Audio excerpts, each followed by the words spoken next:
राम रमेश आर्यानु, जैसा कि आप थंबनेल्स में देख रहे हो, income tax notice under section 133 subsection 6 और नीचे लिखा है सावधान हो जाओ, इनकम टैक्स डिपार्टमेंट भेज रहा है फेक डिडक्शंस और बोगस रिफंड लेने वालों को ये नोटिस। तो दोस्तों ये बिल्कुल सही है।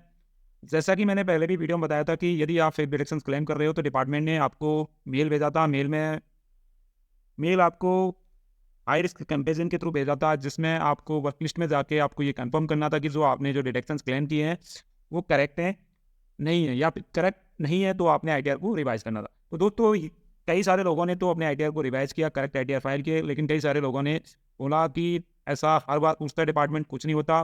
तो दोस्तों आगे के लिए आप अभी सावधान हो जाओ कि आगे आपको किस तरह के नोटिस मिलेंगे।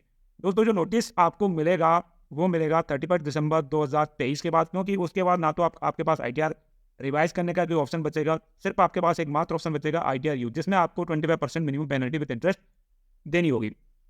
तो दोस्तों मैं आपको सजेस्ट करूंगा कि आप ऐसे refund, bogus refund, fake deductions, fake exemptions claim ना करें, जिससे कि आपको इन फ्यूचर ऐसी प्रॉब्लम फेस करनी पड़े जो कि आपको टेंशन में डाल दे।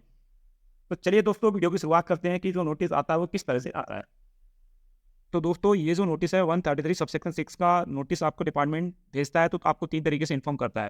पहला दोस्तों आपको ईमेल आईडी पर ITO income tax officer mail करेगा और उसमें नोटिस की पीडीएफ कॉपी अटैच होगी। दूसरा दोस्तों आपके मोबाइल पर एसएमएस आएगा कि आपको कोई नोटिस इशू हुआ है, आप उसका रिस्पॉन्स कर दीजिए। थर्ड थिंग दोस्तों, जब आपको नोटिस इशू होता है तो उस नोटिस की फिजिकल कॉपी जो आपके पोर्टल पर आपका एड्रेस अपडेट है उस पर भेजी जाती है। तो आप इस चीज़ को इंश्योर कर लेना कि आपका जो इनकम टैक्स पोर्टल पर एड्रेस अपडेट है वो करेक्ट है, साथ ही मोबाइल नंबर भी करेक्ट अपडेट होना चाहिए। तो दोस्तों चलिए अब देख लेते हैं नोटिस क्या है। नोटिस में दोस्तों यहाँ पे दिया हुआ है कि income tax department office of the income tax officer ITO का एड्रेस होता है। यहाँ पे जो इनकम टैक्स ऑफिसर ने आपको एसेस किया है उसका यहाँ पे एड्रेस होता है।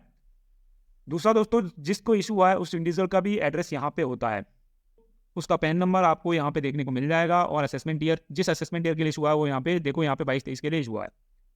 जिस डेट में जारी हुआ है तो यहाँ पे 18 अक्टूबर 2023 को जारी हुआ है।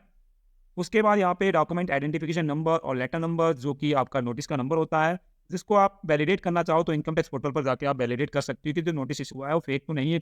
होता क्या है दोस्तों, आजकल बहुत सारे फ्रॉड्स चल रहे हैं जिसमें आपको मेल पर इस तरह का नोटिस भेज के आपसे पेमेंट करा सकते हैं। तो दोस्तों आप इस चीज़ को कन्फर्म भी कर सकते हो। और दोस्तों यदि आपको कंफर्म करना है तो आप जब इनकम टैक्स पोर्टल पर लॉगिन करोगे तो वहाँ पे ई प्रोसीडिंग्स में आपको ये नोटिस दिख जाएगा।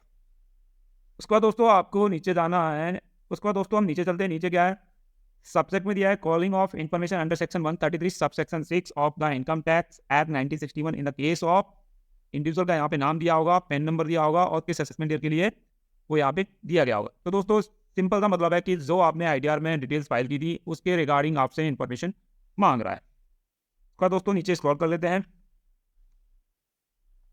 फिर दोस्तों यहाँ पे है please refer your income tax return file for assessment year 2022-23 in this regard kindly furnish following information public document. जो आपने असेसमेंट ईयर 22-23 के लिए जो आईटीआर फाइल किया था उसके रिगार्डिंग आपको इन्फॉर्मेशन और डॉक्यूमेंट प्रोवाइड करने हैं। तो दोस्तों सबसे फर्स्ट में क्या पूछा गया है, please furnish copy of form 16 issued by your employer. आपके एम्प्लॉयर द्वारा जो आपको फॉर्म 16 की कॉपी इशू हुई है वो आपने प्रोवाइड करनी है डिजिटल फॉर्म में या फिर आपके एम्प्लॉयर द्वारा अटेस्टेड फॉर्म में हार्ड कॉपी। उसके बाद दोस्तों किस असेसमेंट ईयर के लिए, किस फाइनेंशियल ईयर के लिए, वो यहाँ पे क्लियरली दिया गया। फाइनेंशियल ईयर यहाँ पे 21-22 और असेसमेंट ईयर आप देख सकते हो ऊपर 22-23 है। और दोस्तों जो फॉर्म 16 आपने फर्निश करोगे, जो आप फॉर्म 16 आप प्रोवाइड करोगे उसमें क्या क्या डिटेल्स क्लियरली होनी चाहिए। बेसिक पे ये HRA, travel allowances, national pension saving schemes, GIS और एक्सेट्रा, वह सारी डिटेल्स जो आपको आईटीआर फाइल करते समय रिक्वायर्ड होती है, जिनके ऊपर कैलकुलेशंस होते हैं, वो सारी डिटेल्स उसमें होनी चाहिए। उसके बाद दोस्तों यहाँ पे जो सेकंड पॉइंट दिया हुआ है, please furnish documentary evidences in respect of all the deductions under chapter 6A as well as exemptions under section 10 of the act claimed in your ITR file for the assessment year 2022-23। यानी कि आपने जो chapter 6A के अंदर जितने भी deductions claim किए हैं और अंडर सेक्शन 10 के अंदर जितनी भी एग्जम्पशन क्लेम किए हैं, सबके लिए आपको डॉक्यूमेंट्री एविडेंसेस सबमिट करने हैं। तो दोस्तों यहाँ पे थर्ड पॉइंट है documentary proof with respect to the claim of exemptions under section 10 subsection 30A तो दोस्तों जो हम हाउस रेंट क्लेम करते हैं under section 10 sub section 13A में, तो हाउस रेंट के रिगार्डिंग जो एचआरए हमारे को कितना रिसीव हुआ, कितना हमने हाउस रेंट पे किया, कितना हमारा बेसिक पे था, कितना हमारा डीए था, तो हमारा एक्चुअल में कितना क्लेम कर सकते हैं, उसके रिगार्डिंग आपको सारे एविडेंसेस आपको सबमिट करने होंगे। उसके बाद दोस्तों यहाँ पे house rent allowances 10 subsection 14 for duty related allowances and deductions under section 24B for interest paid on housing loan. तो दोस्तों यहाँ पे यदि आपने ड्यूटी रिलेटेड कोई अलाउंसेस क्लेम किए हैं अंडर सेक्शन 10 सब सेक्शन 14, के अलावा आपने हाउसिंग लोन का जो इंटरेस्ट पोर्शन होता है उसको भी क्लेम किया है, तो आपको उसके भी एविडेंसेस जैसे कि होम लोन इंटरेस्ट सर्टिफिकेट आपको प्रोवाइड करना होगा।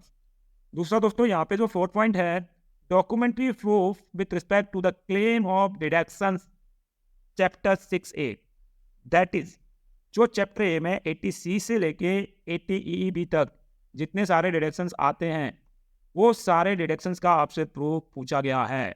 तो दोस्तों ऐसा कोई डिडक्शंस नहीं बच रहा जिसमें आप डिडक्शंस क्लेम करते हो आप उसको हाइड कर सको।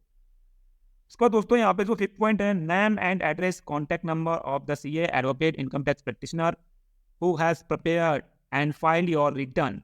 तो दोस्तों जो भी पर्सन था जिसने आपका आईटीआर फाइल किया, चाहे वो एडवोकेट हो, चाहे वो सीए हो, चाहे वो कोई टैक्स प्रैक्टिशनर हो, चाहे वो आपका कोई नज़दीकी दुकान वाला हो, तो दोस्तों उसकी भी डिटेल मांगी गई है। उससे भी पूछा जाएगा कि आपने इस तरह का जो रिफंड क्लेम किया वो क्यों किया।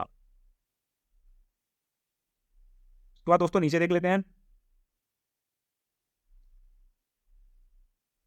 6th पॉइंट है, please provide the detail of all email ID used by you for the purpose of income tax और अदरवाइज। तो दोस्तों जितनी भी ईमेल आईडी आप यूज कर रहे हो इनकम टैक्स पर्पस के लिए या फिर आप किसी दूसरे काम के लिए, तो सारी ईमेल आईडी की डिटेल भी आपको डिपार्टमेंट को प्रोवाइड करनी है। लास्ट में दोस्तों the information is being called under section 133 subsection 6 of the income tax act 1961। तो दोस्तों ये जो इन्फॉर्मेशन आपसे पूछी जा रही है मैं पहले ही बता चुका हूँ, इनकम टैक्स एक्ट के तहत अंडर सेक्शन 133 सबसेक्शन 6 में पूछी जा रही है और आपको ये कब तक देना है, and is required to be furnished by 25 October 2023। तो दोस्तों यहाँ पे आपको ये जो रिस्पॉन्स सबमिट करना है, आपको डिटेल्स प्रोवाइड करनी है। आपको 25 अक्टूबर 2023 तक आपको ये सारी डिटेल्स प्रोवाइड करनी है।